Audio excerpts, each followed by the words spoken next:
So did you manage to successfully complete the challenge? Well, here is the way that I did it. So I'm going to start by creating the John object with the object literal syntax. And let's give it some more space down here. All right. So then the full name property will be John Smith.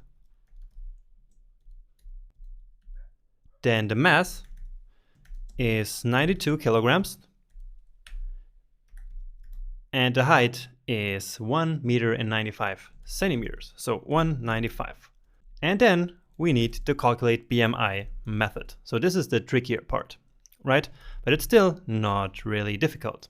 Okay, so we use a function without any argument, and that's because we're going to read the mass and the height both from the current object, right? And so how are we going to do this? Well, the formula is this dot mass, okay, divided by this dot height times this dot height. So the height squared, okay? So remember that this here means the current object. So it will read the mass from the current John object. And so the mass here will be 92. And then the same here for this dot height, and of course this here as well. So here it will be 1.95 times 1.95. And where do we want to store this result? Well, it should be in this dot BMI. So remember, we can not only read properties from the object using this, we can also set them. And so here we set this dot BMI should be result of this formula. Okay? And so that's actually it.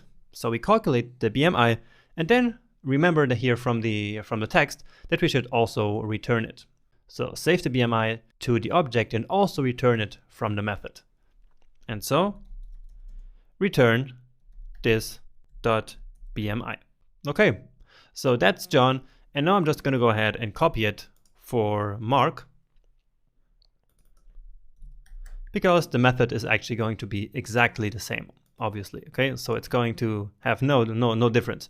The formula and everything works just the exact same way, and so we have the exact same method on the Mark object. Here it's Mark Miller, then the mass is just 78, and the height is 1.69.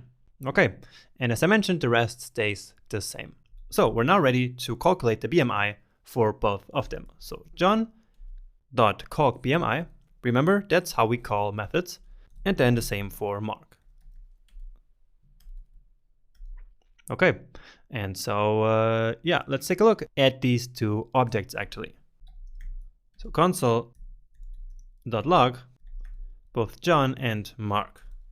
So we want to get both of these objects here into our console. So here they are, and we see that both of them now have the BMI.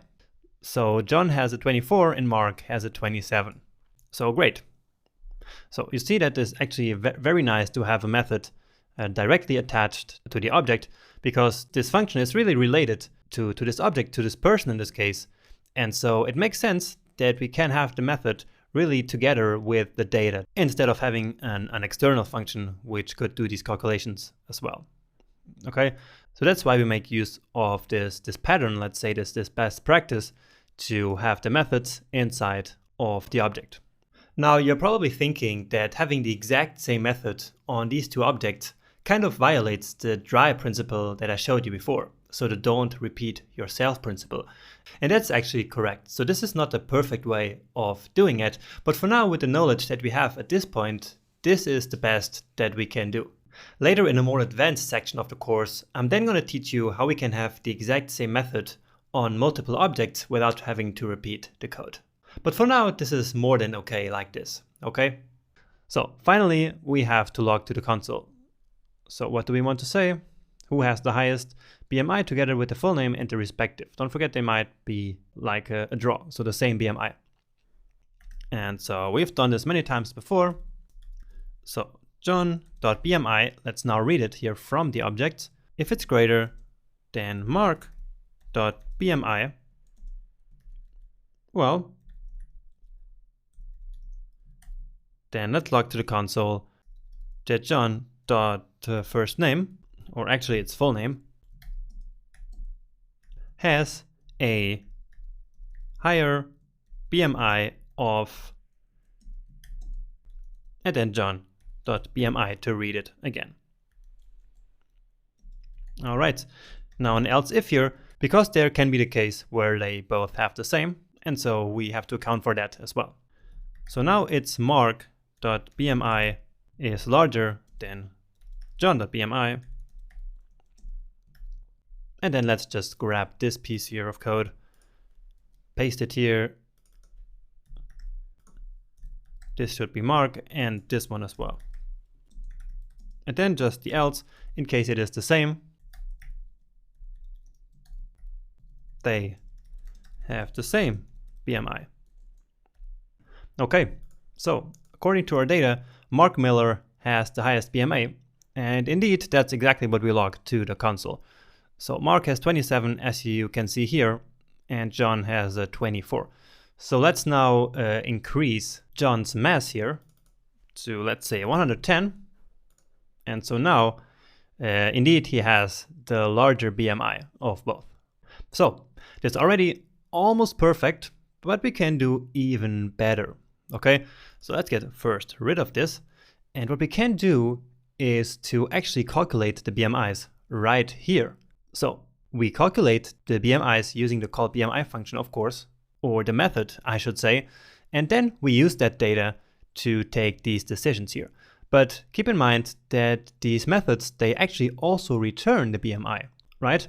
And so we could replace John.bmi here by the method call. And so let's actually do that. So I'm going to copy or actually cut it from here and paste it down here, and the same for Mark. All right, so does that make sense to you? So again, we know that this calc.bmi method here will return the BMI itself. So we have it here. So return this.bmi. And so down here, we will calculate the BMI and then immediately return it. And it will then be put here in this logical comparison, right? And the same, of course, for Mark. So in this case, this here will then be replaced with 27.3, okay, which is what we see here. And this John.calc.bmi will be 28.9, right? So this value here. And then the comparison can happen, and then everything can just work the same, okay? And so we don't need these additional lines where we first calculate the BMI and only then we read it. So we can basically calculate it and read it at the same time here. All right, and here then we can read it already because at this point it is already calculated.